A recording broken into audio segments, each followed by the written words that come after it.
Hello বন্ধুরা, প্রিয়া ইপসা কিচেনে তোমাদের সবাইকে স্বাগত। আজকে তোমাদের সাথে শেয়ার করলাম ক্রিসপি ফ্রেঞ্চ ফ্রাই রেসিপি।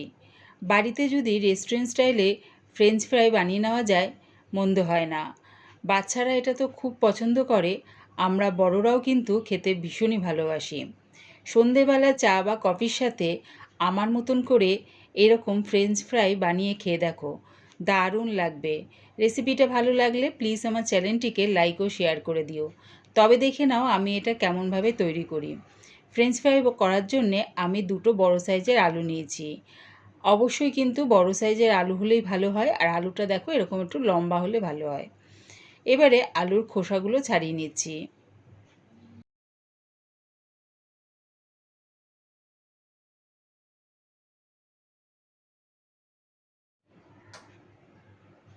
দুটো আলুরই খোসা ছাড়িয়ে জলের মধ্যে ভিজিয়ে রেখেছিলাম। এবারে একটা আলু কেটে তোমাদের দেখাচ্ছি কিভাবে ফ্রেঞ্চ ফ্রাইয়ের আলু কাটতে হয়। প্রথমে দেখো, আলুর দুদিকটা একটু একটু করে কেটে বাদ দিয়ে দিলাম।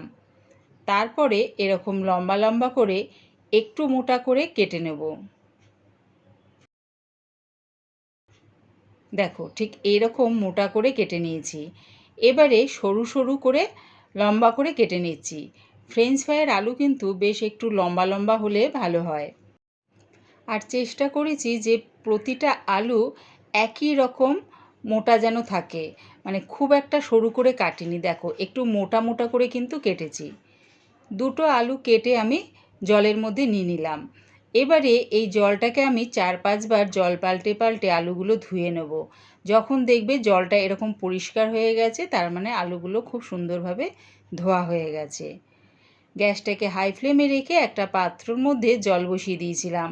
তার মধ্যে দিয়ে দিলাম 1/2 চামচ নুন। নুনটা ভালো করে জলের সাথে মিশিয়ে নিলাম। যখন দেখবে জলটা ফুটে গেছে, তখন আলুগুলো দিয়ে দিলাম।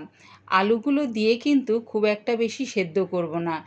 1 থেকে 1.5 মিনিটের মতন আলুগুলো একটু জলের সাথে ফুটিয়ে নেব। আলুগুলো দিয়ে একটু উল্টে পাল্টে দিলাম, নাহলে কী হবে, নিচের আলুগুলো সেদ্ধ হয়ে যাবে আর ওপরে আলুগুলো কাঁচা থেকে যাবে। তাই যখন জলটা ফুটবে আলুগুলো দিয়ে একটু নাড়িয়ে চাড়িয়ে নেবে। আলুটা আমি 1 থেকে 1.5 মিনিটের মতন ফুটিয়ে নিলাম।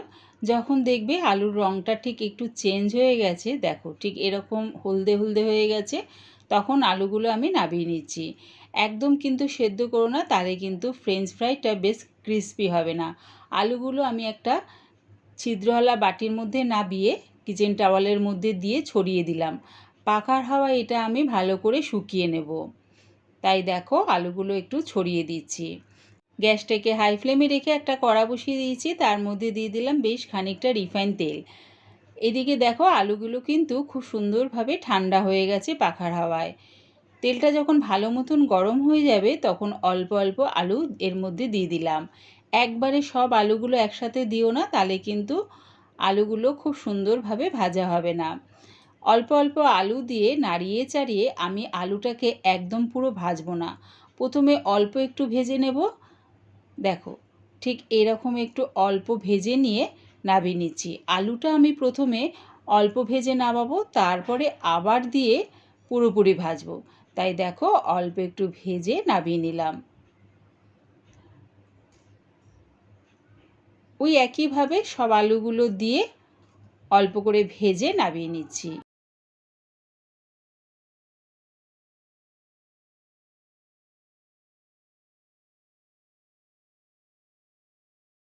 সব আলুগুলো একইভাবে প্রথমে আমি অল্প করে ভেজে নামিয়ে নিলাম।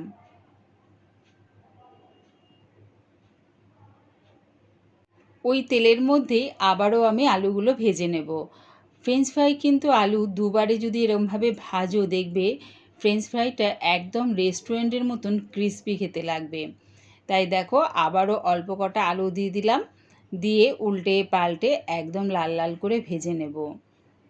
একবার আমার মতন করে ফ্রেঞ্চ ফ্রাই বাড়িতে বানিয়ে দেখো, একদম রেস্টুরেন্টের মতন খেতে লাগবে। রেসিপিটা ভালো লাগলে কমেন্টের মাধ্যমে জানিও। দেখো, উল্টে পাল্টে বেশ লাল লাল করে ভাজা হয়ে গেছে। এবার এগুলো নামিয়ে নিচ্ছি।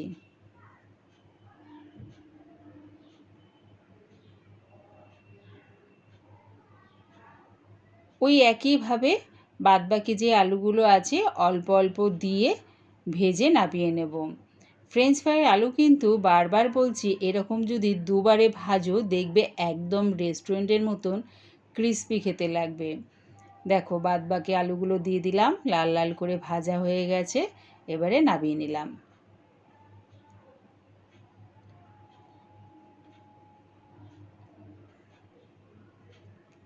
সব কটা আলু আমি একই রকমভাবে ভেজে নামিয়ে নিচ্ছি।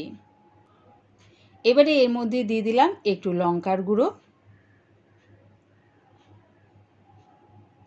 আর একটু চাট মশলা। তোমরা চাইলে এর মধ্যে গোলমরিচ গুঁড়ো দিতে পারো বা পেরি পেরি মশলা দিতে পারো। আমি এই লঙ্কার গুঁড়ো আর চাট মশলা দিয়ে ফ্রেঞ্চ ফ্রাইটা ভালো করে একটু নাড়িয়ে নিলাম। রেডি হয়ে গেছে আমার রেস্টুরেন্টের মতন ফ্রেঞ্চ ফ্রাই। আমার এই ফ্রেঞ্চ ফ্রাইয়ের রেসিপিটা পুরো দেখার জন্যে প্রিয়া ইপসা কিচেনের থেকে তোমাদের সবাইকে অনেক ভালোবাসা রইল। আমি এটা পরিবেশন করলাম টমেটো কেচাপ দিয়ে। ফ্রেঞ্চ ফ্রাই রেসিপিটা ভালো লাগলে প্লিজ আমার চ্যানেলটিকে সাবস্ক্রাইব করে দিও।